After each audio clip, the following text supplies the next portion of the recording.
The smoke caught my eye before anything else, a dark smudge against the crisp September sky. I was driving my old Chevy down Route 17, coming back from the local co-op, where I'd been picking up seed catalogs every Tuesday for the past 5 years.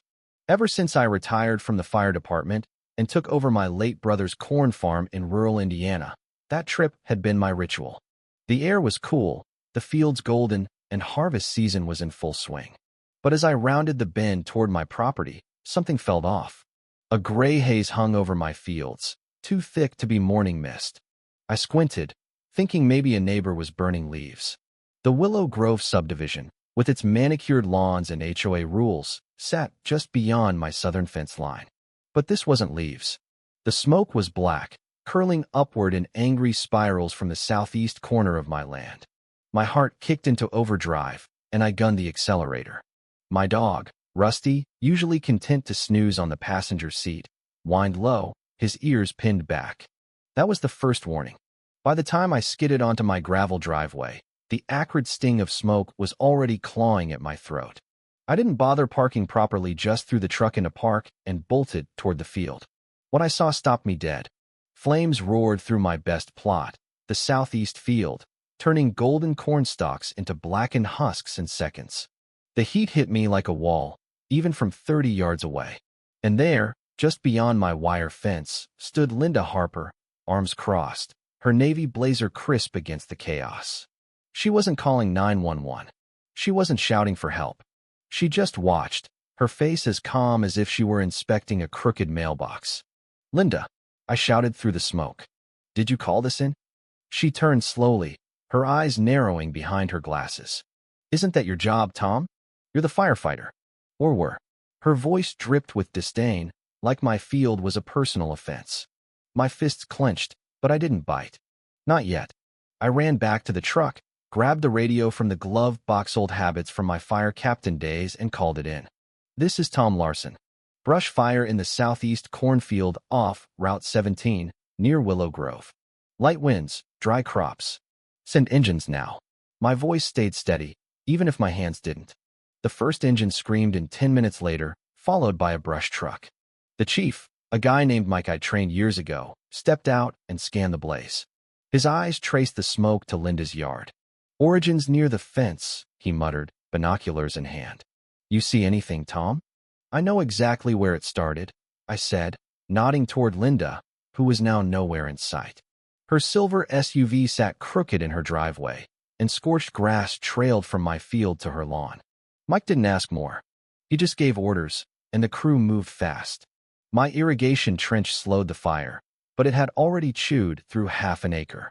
As the flames died down, I walked the fence line. The metal posts were blackened but intact. Then I saw it. A melted canister, the kind you'd buy for a backyard fire pit, half buried in the ash. It wasn't mine. I snapped a photo, bagged it with a gloved hand, and handed it to Mike's crew. They found more, 2 others, plus a faint trail of chemical sheen leading to Linda's hydrangeas. The evidence was piling up, and so was my anger. This wasn't just negligence. This was war. Linda hadn't always been my enemy. When she moved into Willow Grove 3 years ago, she'd shown up with a plate of brownies and a smile that felt practiced. She'd just joined the HOA board, eager to make her mark. I didn't think much of it. My farm was zoned agricultural, older than the subdivision's cookie-cutter homes. But Linda wasn't like the other board members who just wanted quiet streets. She wanted control. It started small letters about my tractor being too loud, complaints about my compost bin's odor, even though it was sealed tight. I ignored them. My land had been in the family for 3 generations, long before Willow Grove stucco houses sprouted up. But then Linda knocked on my door with 2 other board members, Greg and Susan, holding a proposal for their community enhancement plan. "Tom," Linda said, her smile tight, "we'd love for you to replace the corn along the fence with something prettier. Maybe lilacs or hedges. It'd boost property values." "You mean get rid of my crop?" I said, leaning against the gate. "Not all of it," she replied, too quickly. "Just the part facing our homes. For aesthetics." I looked at the swaying corn behind me. "This isn't a garden, Linda. This feeds people. My family, my customers." Her smile faltered, and I saw a thin flicker of resentment. That was the moment she decided I was the enemy. The letters came weekly after that. My grass was too tall. My equipment was an eyesore. A single chicken wandering near the road was apparently a public safety crisis. Then came the vandalism. My mailbox painted neon green with "Outsider" scrawled across it, trash dumped in my irrigation ditch.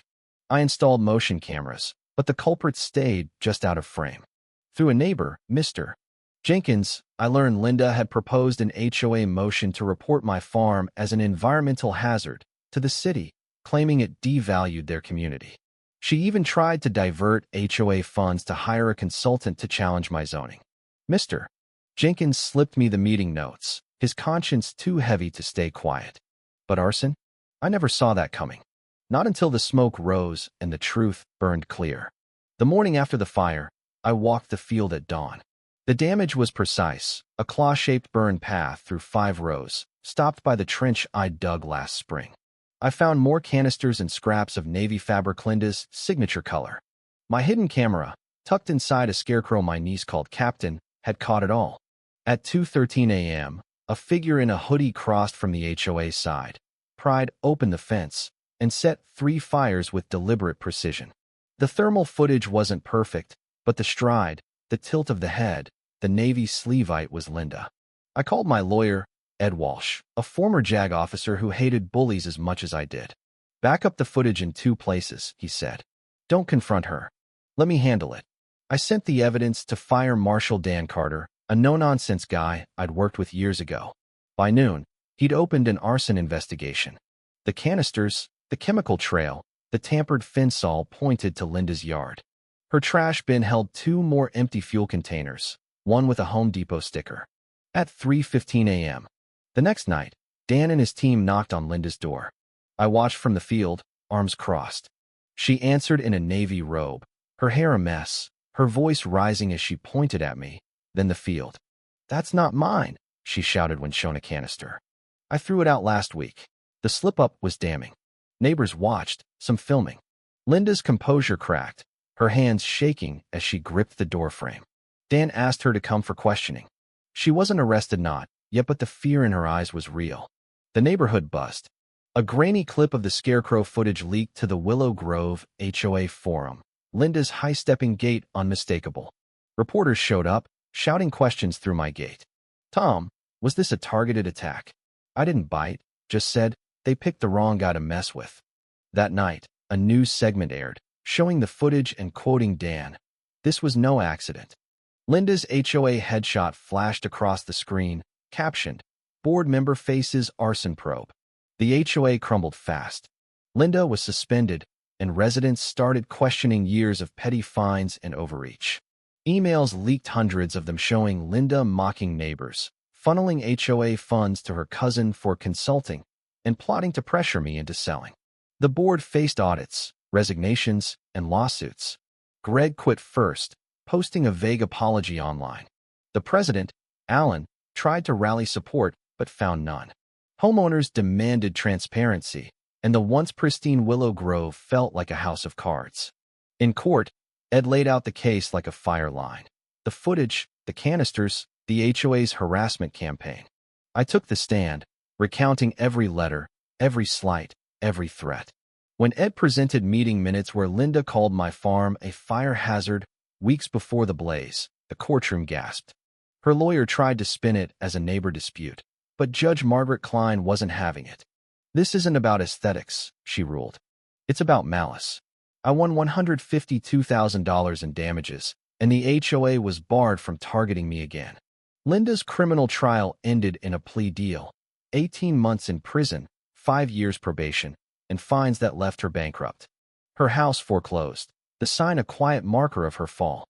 The HOA restructured, with new bylaws and elected members who sent me a formal apology.